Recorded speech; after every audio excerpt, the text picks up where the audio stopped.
Hello, hello, hello. This is Tiffany with Healthy Passions. If you do not know me, let me briefly introduce myself. I am a certified personal trainer, certified wellness coach, certified energy healer. By birth, I am an oracle prophetess and a natural healer. Today, I wanted to catch up on some of the types of witchcraft series that I want to get finished because the Most High is letting me know that shortly in time we will be moving on to another subject. So I want to complete the task. Obedience is key. I want to complete the task and move forward as whatever the next section or subject may be. So today we're going to do a quick video on sonic magic used for witchcraft. Sonic magic used for witchcraft, okay? All right, so if you don't know what it is, let's talk about it. Sonic magic refers to the use of sound as a form of magic or spiritual practice. It involves the manipulation of sound waves, which have been historically used for various purposes such as the movement of large stones through energetic levitation. This magic is used to manipulate sound to create sound waves. These sound waves then create and control phenomena, such as the creation of an illusion or moving large objects. This practice is believed to be a way to harness the power of sound to influence and alter the environment or the mind. All right? The dangers of sonic witchcraft. All right, so let's get into it. Sonic magic in itself is not demonic. Sounds can be used to heal mentally, spiritually, or physically. However, sonic witchcraft is another story. All right, so I'm going to give you a list of dangers of sonic witchcraft. Guys, you're going to have to excuse my son in the background. We are a very energetic, happy house, so he's online with his friends right now, so you might hear him laughing or speaking out. But the party must go on. We just let people do their thing, so we don't get overly obsessive. So if it bothers you to hear something in the background, just know that that's my son. He'll be all right. All right. Anyway, so the list of dangers of sonic witchcraft. All right. Excessive loudness. Loud sounds can be damage. Can do damage to the hearing. Okay, that's number one. Sonic abuse. Sonic abuse is where excessive sounds, like sound levels, can lead to discomfort or even harm. Torture.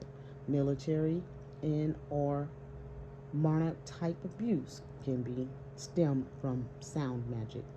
When I heard sonic witchcraft, that's the first thing that I thought, okay, was the torture or like military type torture or something, or monarch. That's the first thing that came to mind. So I thought it was important to just do a short video on it. All right, demonic messages hidden behind a song, movie, in or distraction. This is a big one that we are dealing with today. People are putting demonic messages in music to where the listener is unaware, but still subconsciously picking up that message. All right, let's go into the last danger, sonic weapons.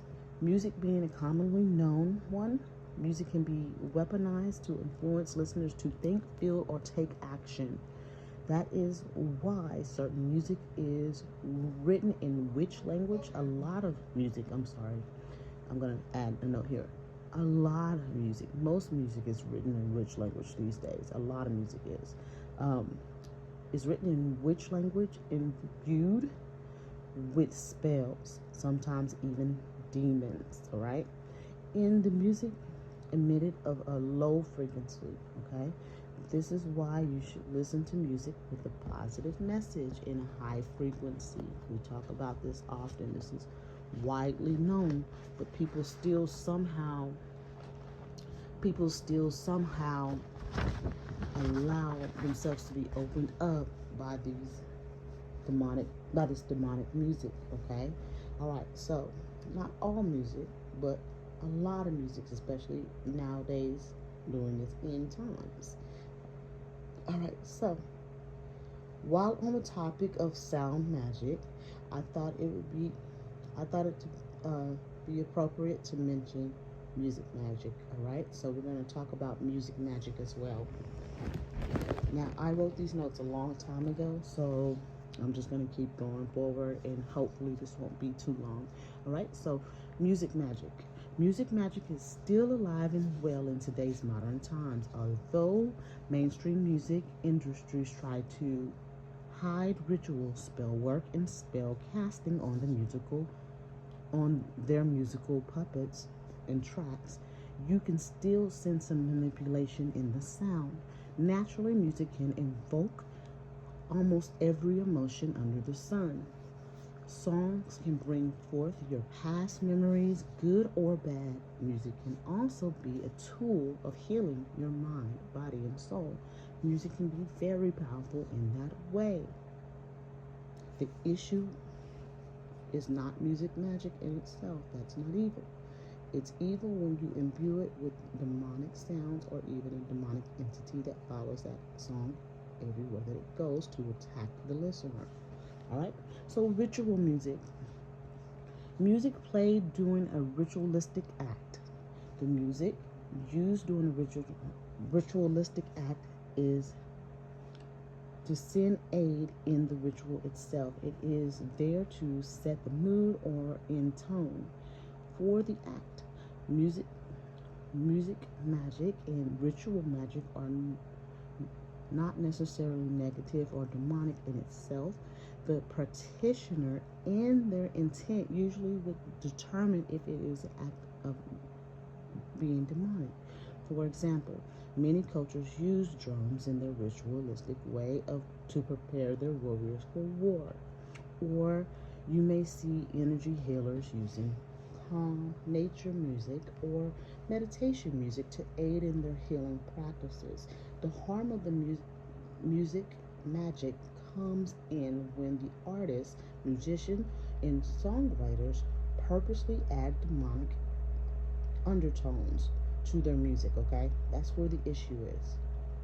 And that's a common practice in the music industry today. So when they add demonic undertones in their music to unsuspecting listeners, subconsciously the mind or the eyes pick up on the dangerous undertones automatically, and the listener can be negatively affected, okay, or influenced would probably be the best word. They can be negatively influenced without their knowledge, okay? That's the issue. You ever listen to a song and it's like rah rah rah, do this, I'm in the streets, this and this and this, and the next thing you know, you want to fight or you want to cause harm to somebody. But previously, before listening to it, you were in a pleasant mood. That's the issue, okay?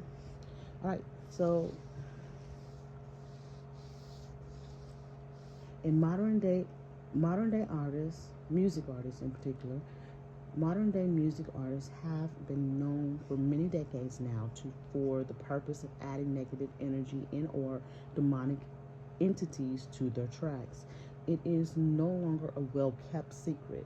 The lyrics are written in rich language. The drums are beats known to place people in a trance-like state common to certain cultural practices. Then, to make matters worse, the rituals are done over the masters of each record to attach a demonic entity that will follow the physical record everywhere that it goes. So, you ever heard the warning to be careful what you bring into your house? A lot of times, these very demonic musicians and artists, they send that, whether knowingly or unknowingly, they put, when they send the record to be finished and mastered, they automatically put a demonic entity to follow that record. So when you bring it in your house, that demonic entity is now welcomed. You become into, by buying the record and then bringing it home, you become unknowingly attached to a demonic contract that allows that demon to wreak havoc in your home. That's why people say be careful what you bring into your home. All right, so if you are not aware, you are inviting demons unknowingly into your home. These are some of the dangers of abusing sound and music magic, okay? That is why it is best for Yah's people that make music to stay independent. Never sign a record deal because that industry is Satan's playground. Okay? I think that is it for that. I started Enochian magic on that one. So that is the end of that. So I will put in the title music magic as well so that it can be clear. But I hope you guys get a clear understanding of what I'm saying. Remember, all music is not bad. It can be used for bad or used for good, just like I stated. However, you want to make sure that you use high frequency music and uplifting music, and you want to have that on your playlist. You want a positive playlist all the time. Okay, guys? I love you. Have a great day.